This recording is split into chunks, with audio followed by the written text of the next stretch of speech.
Hey guys, welcome back to the calculus channel. The problems I'm about to do are on your 5.2 homework. Let's start with number 5. You have something like that, and the instructions say determine the critical numbers for each function. So first things first, you have to differentiate this function and set it equal to 0. Okay, as soon as you see ln, you have to remember the derivative is u prime over u, where u is the function that's inside of ln.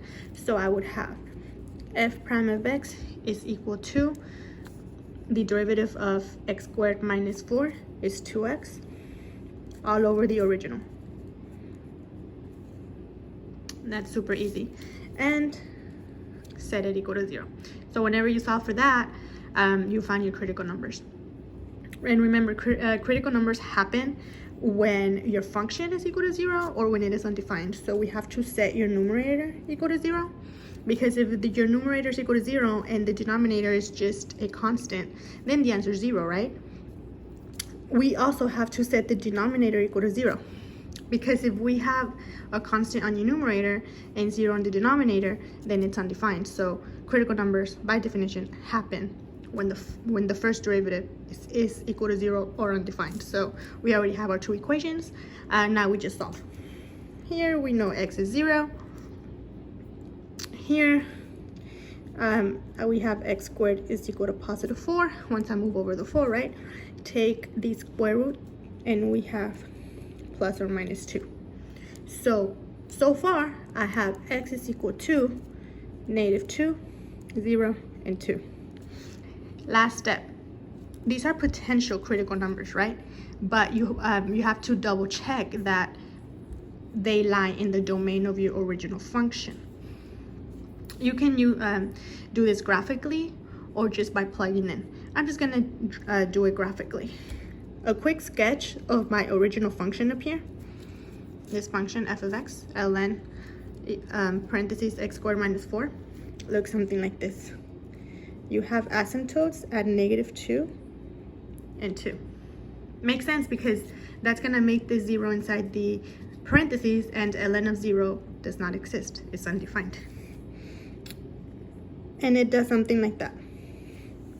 You see how the domain of this guy is equal to negative infinity comma negative 2. This piece, union, there's literally nothing here in between. Everything picks back up here at 2, so 2 to infinity. So all of your critical numbers are not included in the domain. Therefore, you have no critical numbers.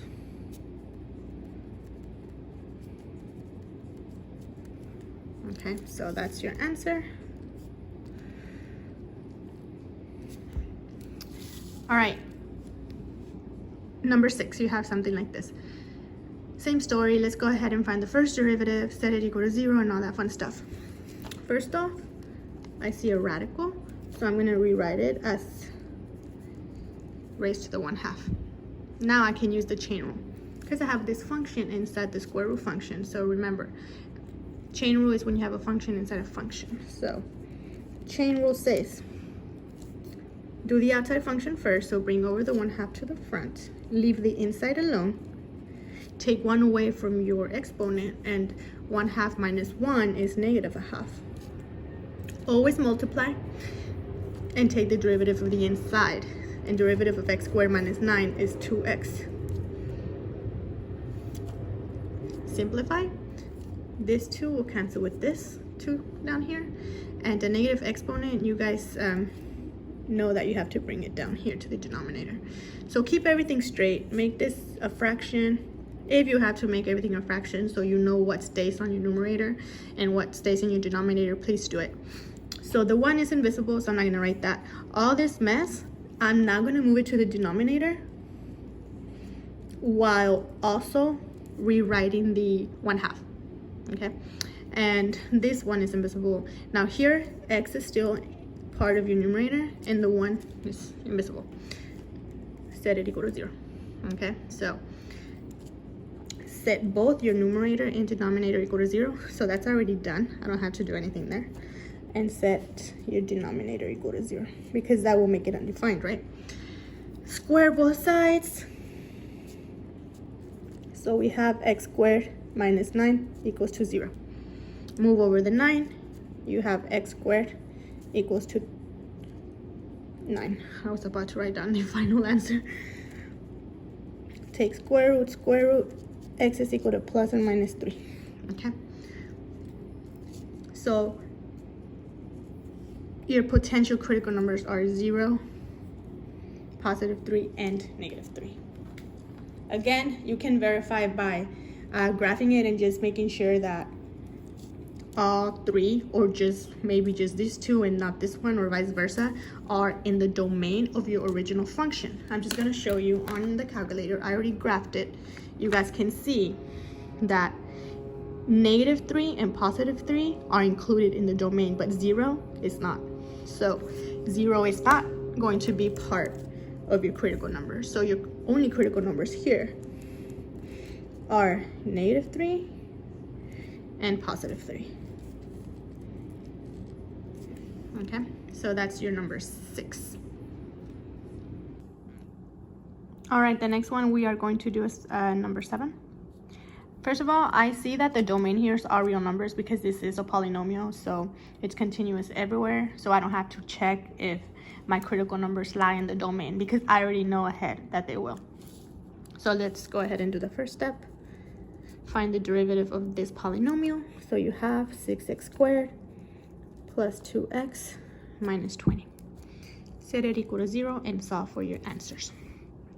All right, so the first thing I'm gonna do here actually is I'm gonna try to deal with smaller numbers, with a smaller number in front of x squared.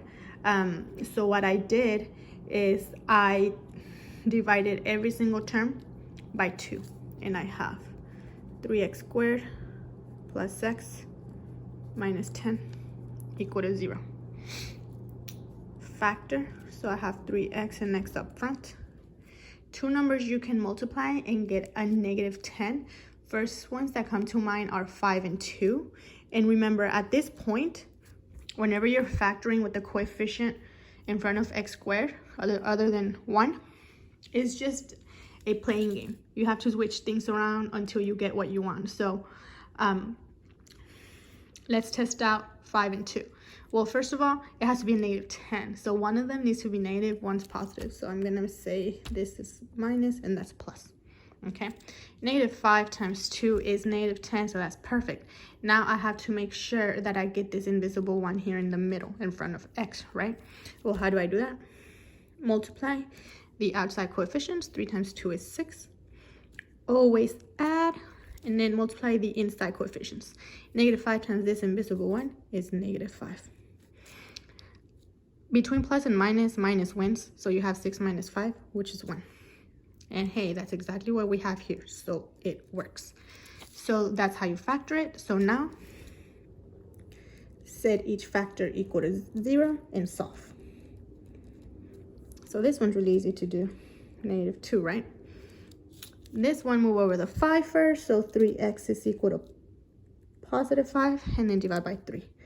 So x is equal to 5/3. So I'm done. Those two are my critical numbers. So I'm going to say x is equal to, always write them from smallest to largest, negative 2, 5/3.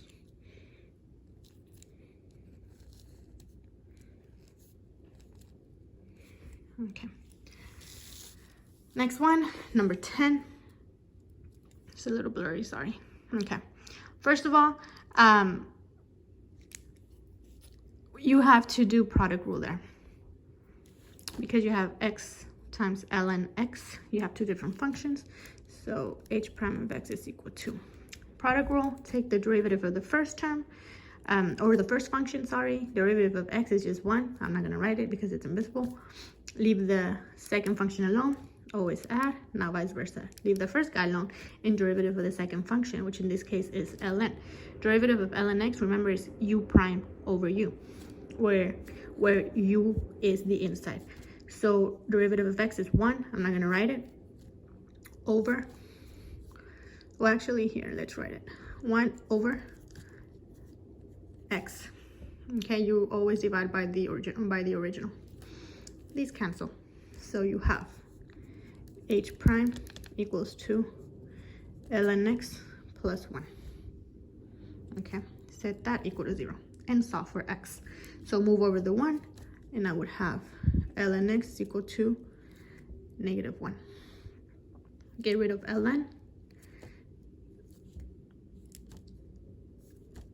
Do the exponential function, sorry. Do it on the other side. Now, what was inside of ln is now just a regular x, it's just a regular base. And what was here on the other side is now the exponent of this e function. But I'm gonna rewrite that as 1 over e. It's the same thing. Now I just have to double check that 1 over e lies in this domain. I'm gonna show you how this function looks like. The original one, once you graph it, it looks like this, okay? Now, 1 over e, I don't know what it is exactly. It's a decimal, but we do know it's positive. It's definitely greater than 0. And you guys can see on the graph that the domain is defined for all positive x values. So that's my critical number. So x is equal to 1 over e is my critical number there. Now I'm gonna do one more. I'll be right back. All right, let's do number 11. For 11 to 16, I ask you to find the absolute extrema. So you have to do the candidates test for absolute extrema. The first thing, same thing, you have to find your critical numbers. So go ahead and find the derivative of this guy, set it equal to 0. So I would have 3x squared minus 12x equal to 0, okay? Again, I'm just gonna, you can do this different ways, but I'm just gonna get rid of this coefficient of 3 by dividing every term by 3. So I would have x squared minus 12 divided by 3 is 4. Don't forget the x equal to 0, okay? Now here, both terms have an x in common, so let's factor that out. So I would have this left. Now set each term equal to, each factor equal to 0. This is a factor, and this is a fact. Sorry, I didn't realize I wasn't recording. Whoops. I was saying that this is a factor and this is a factor, so set each factor equal to 0. So you're done with that first guy. Set the second factor equal to 0. So here, x is equal to 4, right? So these two are your critical numbers. However, the interval is between 1 and 6. So 0 does not apply. The only one you're gonna test is 4, okay? So now you create your table. Okay, the outside numbers are always your interval values, so 1 and 6. And in between, you're gonna put your critical numbers, and the only one we found was 4. Okay, and now to find the y values, listen, at the end of the day, you're just finding points, and you find points by plugging into your original function here, x cubed minus 6x squared plus 8. So if we plug in 1 to my original function, I get 3. When I plugged in 4 to my original function, I get -24, or I got -24. And finally, when I plugged in 6 to my original function, I got 8, okay? And then from here, you can tell which one is your highest value and which one is your lowest value. So this is your absolute min here at -24, and your highest y value will be 8. And of course, since we're talking about the highest and the lowest, you have to look at your y values, not your x values. So you're gonna say, by candidates test,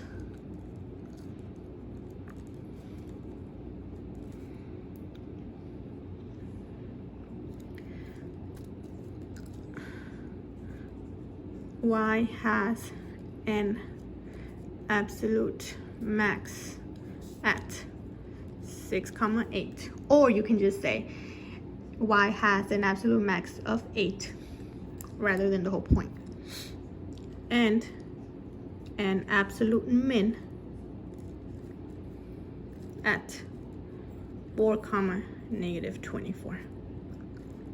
Okay, and that's how I would love for you to do the rest of those questions.